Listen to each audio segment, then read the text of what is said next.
The afternoon sun cast long shadows across the outdoor cafe as Jessica wiped down tables during the quiet hour between lunch and dinner.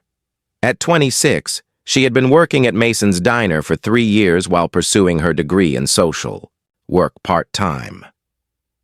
The restaurant was located near Nellis Air Force Base, and she had grown accustomed to serving military personnel who appreciated a friendly face and good meal during their off-duty hours.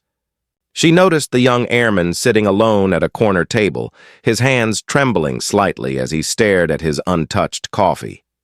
Something about his posture suggested distress beyond simple fatigue, and Jessica's social work training made her sensitive to signs that someone might be struggling. The airman, who appeared to be in his early 20s, wore his service uniform with obvious pride, but his breathing was rapid and shallow. Jessica approached his table carefully, having learned to recognize the signs of anxiety and panic attacks through her coursework and volunteer work with veterans. "Excuse me, are you all right?" Jessica asked gently, keeping her voice low and non-threatening. The young man looked up with wide, frightened eyes. "I think I'm having a panic attack. I can't catch my breath." Jessica immediately sat down across from him, her training taking over. "What's your name?" "Lieutenant Ryan Martinez." "Okay, Ryan, I'm Jessica. You're safe here. Can you try to focus on my voice and breathe with me?" For the next 20 minutes, Jessica guided Ryan through breathing exercises and grounding techniques she had learned in her psychology courses. She helped him identify 5 things he could see, 4 things he could touch, 3 things he could hear, 2 things he could smell, and 1 thing he could taste. "That's much better," Ryan said as his breathing returned to normal. "How did you know how to do that?" "I'm studying social work, and I volunteer with a veterans support group. Panic attacks are more common than people think, especially among people who've experienced high-stress situations." Ryan nodded gratefully. "I just got back from a deployment. Sometimes it hits me out of nowhere. That's completely normal. Have you talked to anyone about what you're experiencing?" "Not really. I don't want my commanding officers to think I can't handle my job." Jessica understood the stigma that often prevented service members from seeking mental health support. "Ryan, taking care of your mental health doesn't make you weak. It makes you smart." As they talked, Jessica learned that Ryan was a pilot who had recently returned from overseas and was struggling with the transition back to routine duties. His panic attacks had been increasing in frequency, but he had been hesitant to seek help. "Would you be interested in information about support groups for returning service members?" Jessica asked. "There are confidential resources available." "I'd appreciate that. And Jessica, thank you. I was scared I was losing my mind." "You're not losing your mind. You're processing difficult experiences, and that takes time and support." The next day, Jessica was serving the lunch crowd when she heard an unusual sound approaching from the distance. The distinctive roar of jet engines grew louder until it seemed to be directly overhead. Through the cafe's windows, she watched in amazement as an F-22 Raptor fighter jet appeared in the sky, performing a low flyover before circling back and landing at a nearby airstrip that was normally used only for emergency situations.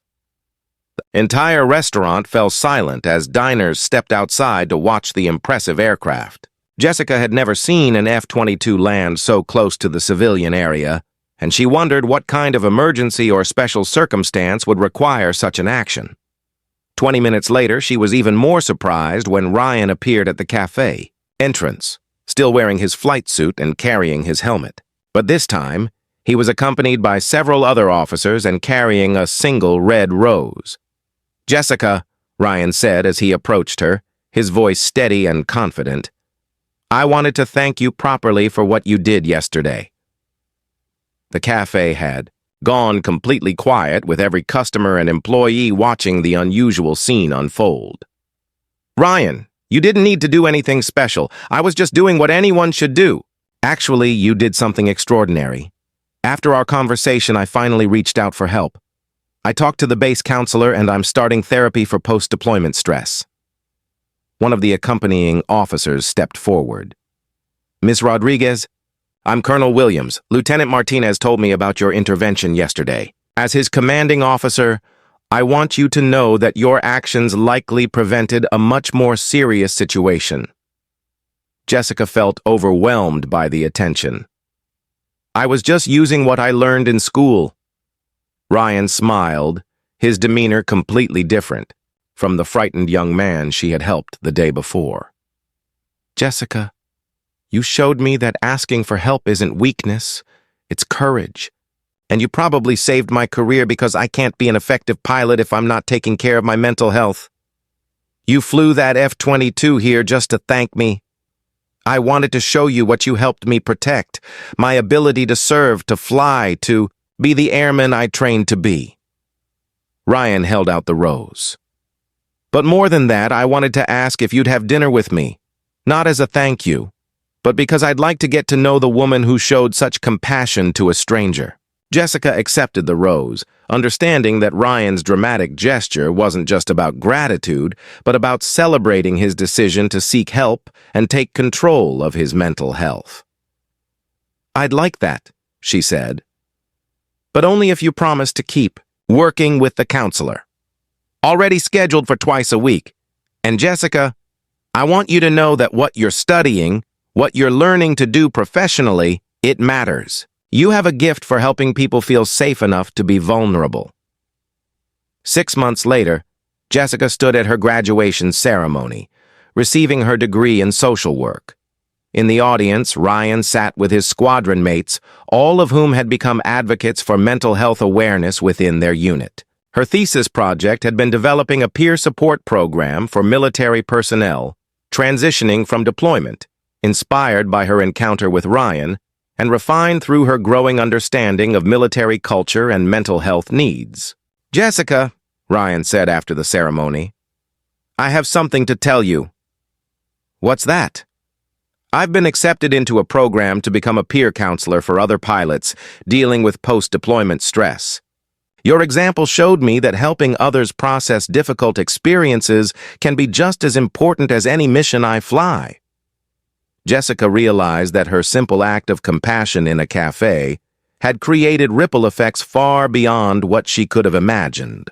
Ryan's willingness to seek help had influenced other members of his unit to address their own mental health needs, and his dramatic thank you gesture had become a symbol within the base community about the importance of supporting one another. Ryan, that day when you landed the F-22 here, was that really just to thank me? It was to thank you, to show you the tangible result of your kindness, and to ask you out. But it was also to demonstrate to my squadron that vulnerability and strength can coexist. Jessica understood that sometimes the most powerful interventions happen not in clinical settings, but in everyday moments when one person chooses to see another's need and respond with compassion.